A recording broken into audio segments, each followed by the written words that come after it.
You walk out of the mall into a parking garage that looks exactly like every other parking garage, and you stop. You genuinely cannot remember which level your car is on. Maybe it was 3, maybe it was 2. You pull out your phone, not to call anyone, just to open the map and stare at a small blued that already knows more about where you are than you do. You'll laugh about it in 10 minutes, but for a second, standing between two identical concrete pillars, the feeling is real. A bird crossing the exact same stretch of sky above that parking garage could fly 2,000 miles home without hesitating once. You can't find your car.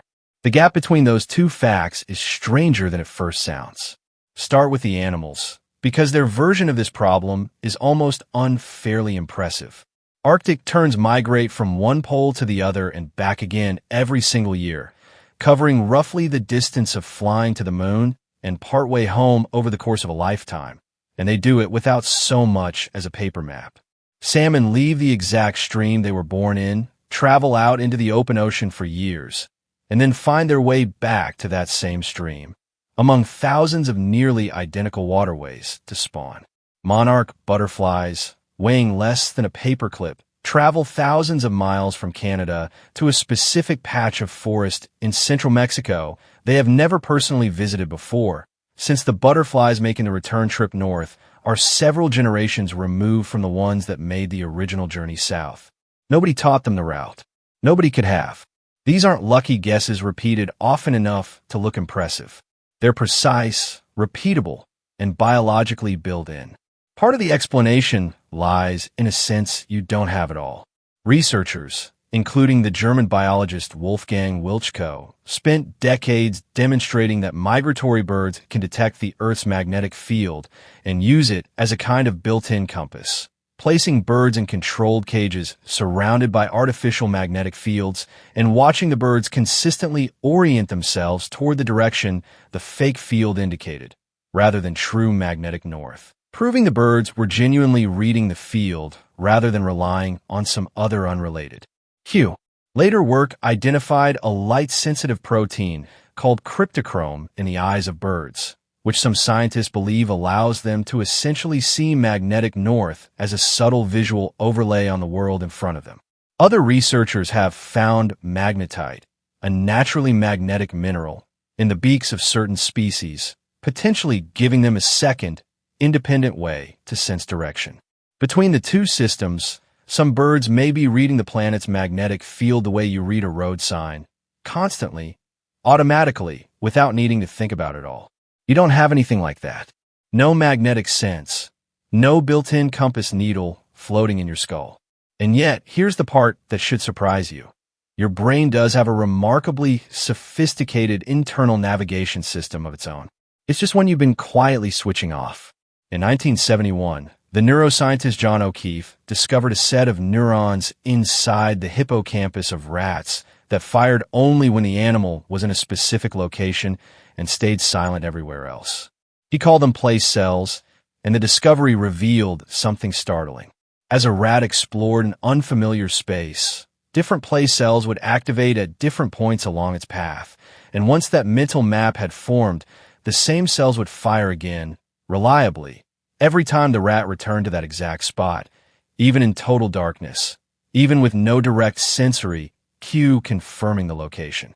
Your brain builds an internal, constantly updating map of the physical space around you, encoded directly into individual neurons, each one essentially standing in for a specific spot in the world you've been in before.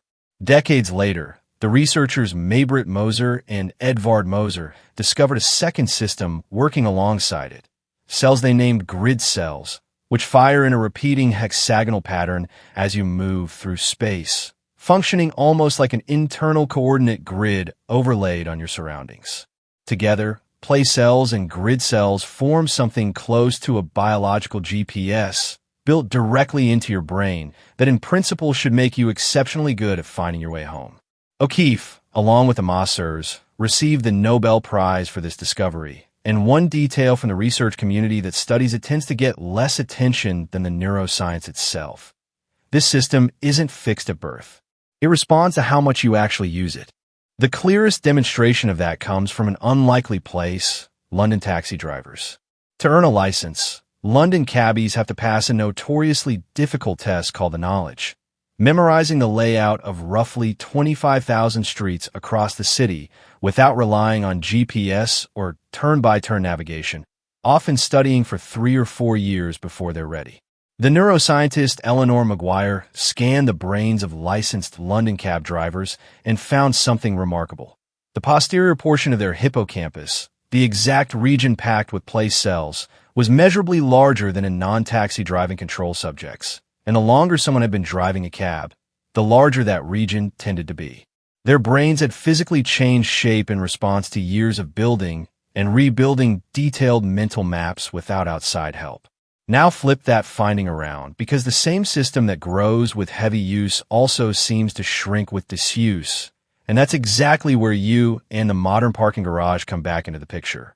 The neuroscientist Veronique Bobat has spent years studying what happens to people who rely heavily on GPS navigation instead of building their own mental maps. Her research has found that habitual GPS users tend to show reduced activity in the hippocampus during navigation tasks. And in some studies, lower gray matter volume in that same region compared to people who navigate primarily using landmarks and their own memory.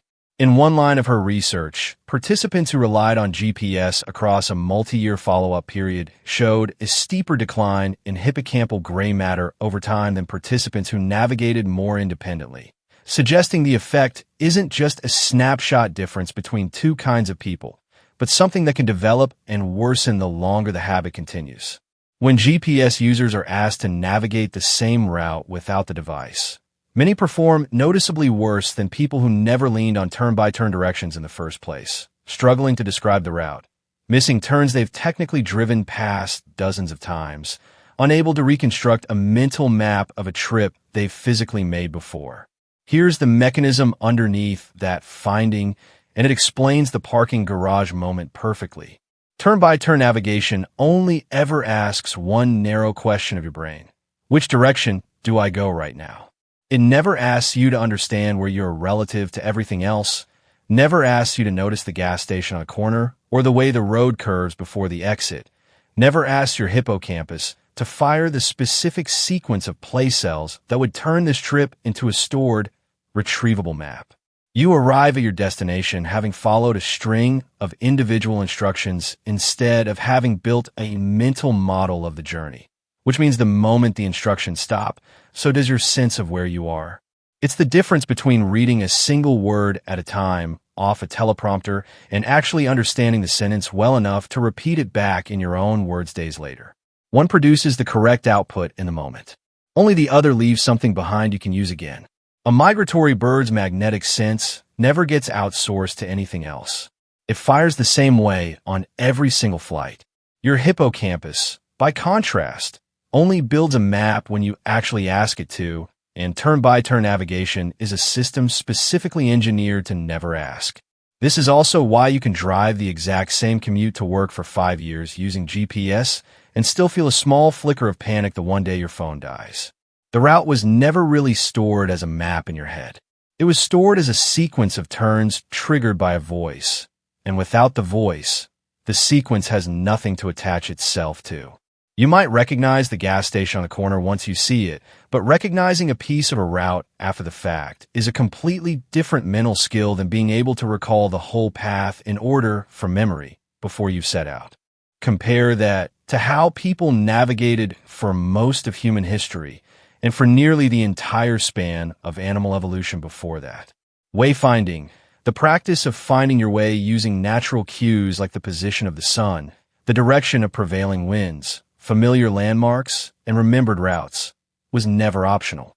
It was constant, active, and required your hippocampus to be doing exactly the kind of work Maguire found supercharged in London cab drivers. Polynesian navigators famously crossed thousands of miles of open Pacific Ocean using nothing but wave patterns, star positions, and the flight paths of birds, building mental maps so detailed and so reliable they were passed down across generations without a single written chart. Traditional Micronesian navigators trained for years under a master navigator, learning to read subtle differences in how ocean swells refracted around distant, invisible islands, effectively feeling the presence of land through the rhythm of the water itself long before it came into view. That kind of navigation wasn't a rare talent reserved for a gifted few. It was simply what a fully engaged hippocampus, doing the job it evolved to do, was capable of producing when it was actually given the chance. So the next time you're standing in a parking garage, phone in hand, try to remember whether you parked on level 2 or level 3. Understand what's actually missing isn't intelligence. And it isn't some innate advantage animals have that you were simply born without. In some ways, your biological hardware for this task is remarkably close to what a London cabbie spent years training into a measurably larger piece of brain tissue. The system is there. It's just been sitting quietly in the passenger seat for years, waiting for a turn-by-turn voice to stop asking it to sit this one out. The bird overhead isn't smarter than you. It just never had the option of outsourcing the job in the first place. So the part of its brain built for finding the way home never got the chance to go quiet.